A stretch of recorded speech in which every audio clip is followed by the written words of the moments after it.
What's up, y'all? It's your boy eBay. Fight predictions in the building. I'll be breaking down Damir Ismagulov, my bad, versus Guram Kutateladze. A phenomenal fight in the lightweight division. Both guys that I feel like have so much potential to be really great in that division.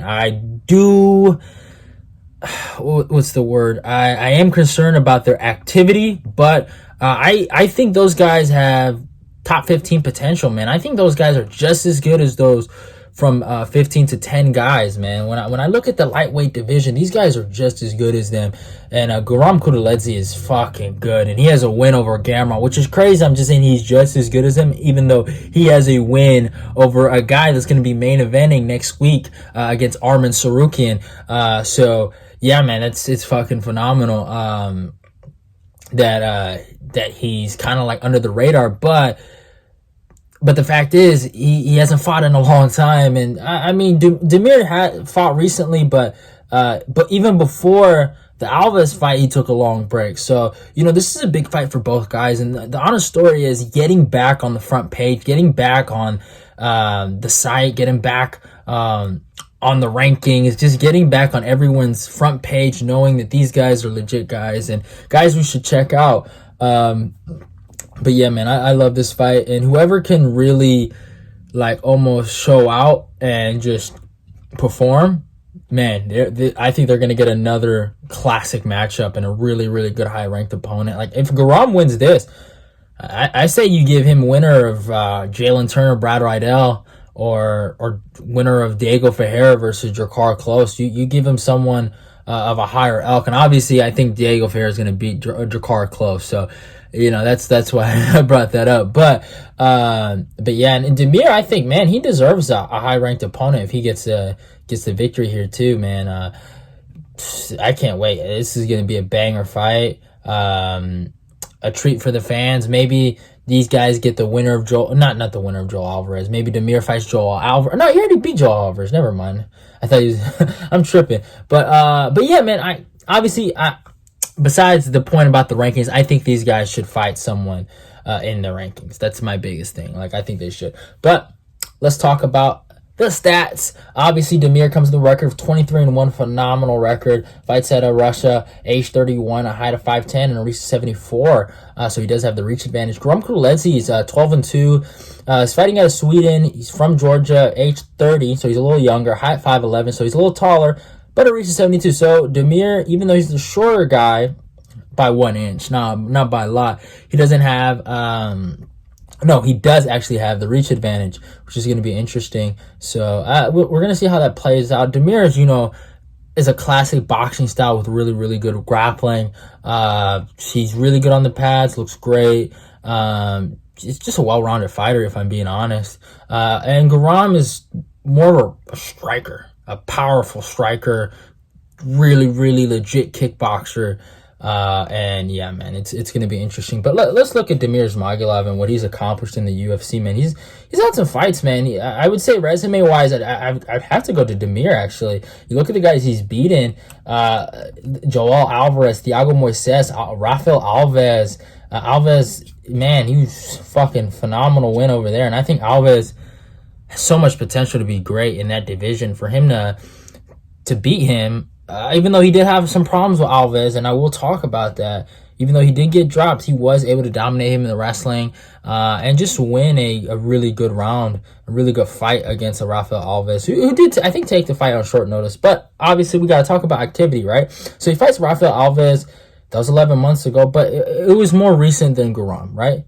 Before that, he took like a 2-year break, you know, ever since the Thiago Moises fight. And then the Joel Alvarez one was 3 years ago. So you see the issue here? Like, the lack of activity. Now, Guram, oh my God, I think he only has one UFC fight, right? Obviously. But this guy, right? Oh my God. He beat Matsu Gamrot. And, he hasn't went over actually Eric Del Silva. I mean, right? I think that's a UFC vet. I'm pretty sure, right? Is that the Eric Del Silva? That might be somebody else.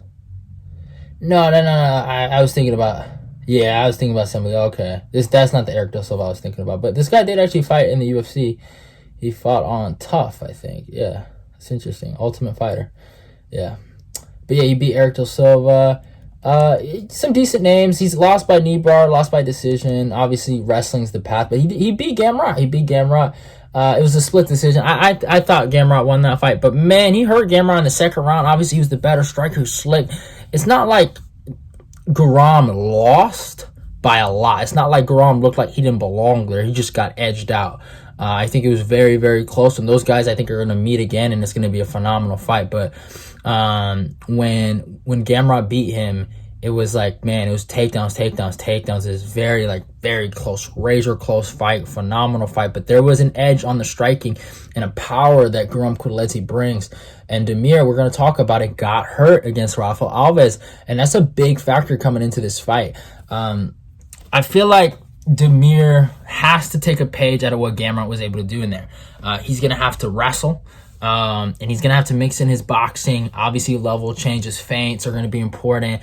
Mixing up the wrestling is going to help his boxing. Obviously, his boxing is already good, so he doesn't really need that much help, but it's going to help it by a lot. Like, obviously, for example, Glover Teixeira versus Yuri Prochazka, you saw, even though he made a boneheaded decision going for the guillotine, the reason why he was able to throw that hook and that two was because of the level changes, because of the wrestling that Yuri got used to. He didn't defend himself properly, and he hurt him with the hands, right?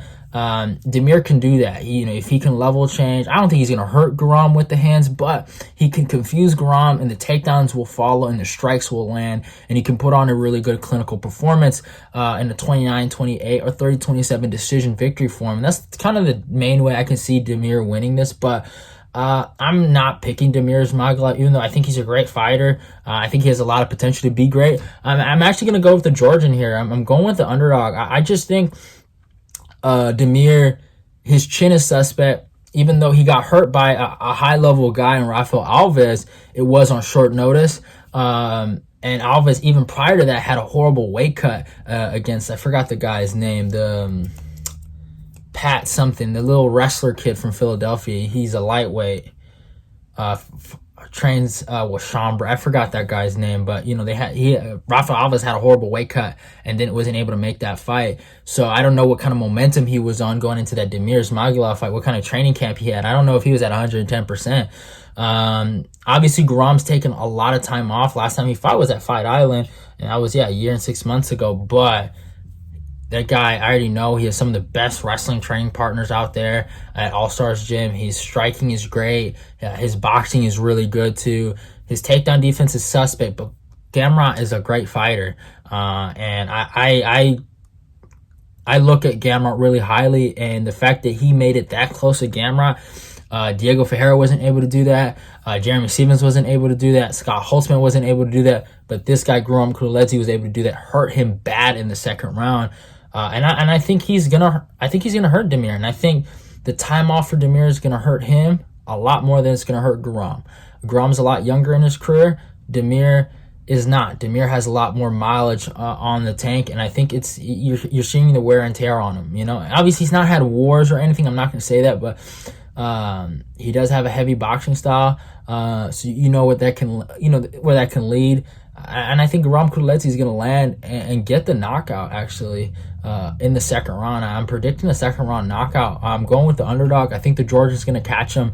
I'm rocking with the Georgian here, the Georgian Ninja. Nah, my bad. The Georgian Viking. I called him the Ninja. He ain't no Giga.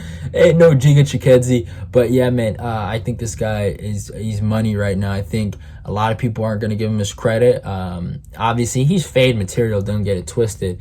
But Damir, I like him a lot, man. And I hate that I have to pick against him here. I am a big fan of Damir Ismagulov, actually. But I wouldn't call myself a big fan of him. I'm a big fan of his potential. I think he has a lot of potential.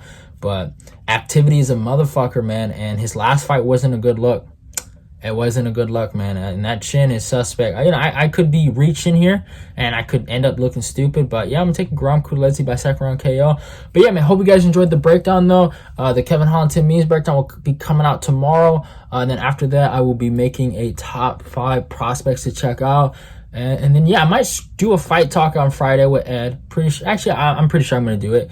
And I'm actually going to stream this card. This card's phenomenal. But hope you guys enjoyed the video. Don't forget to follow me on my Instagram and my Twitter. Also, if you're new, subscribe, like, comment, and share the video. Let's get this eBay Fight Prediction Nation growing. Love y'all and goodbye. Man, this was a really good year for me. I mean, the year's not over, but this is a start to a really good summer for me. So let's enjoy this summer. I'm gonna be streaming, I think, every single card out of the summer. I'm pretty sure I will be. Maybe I won't.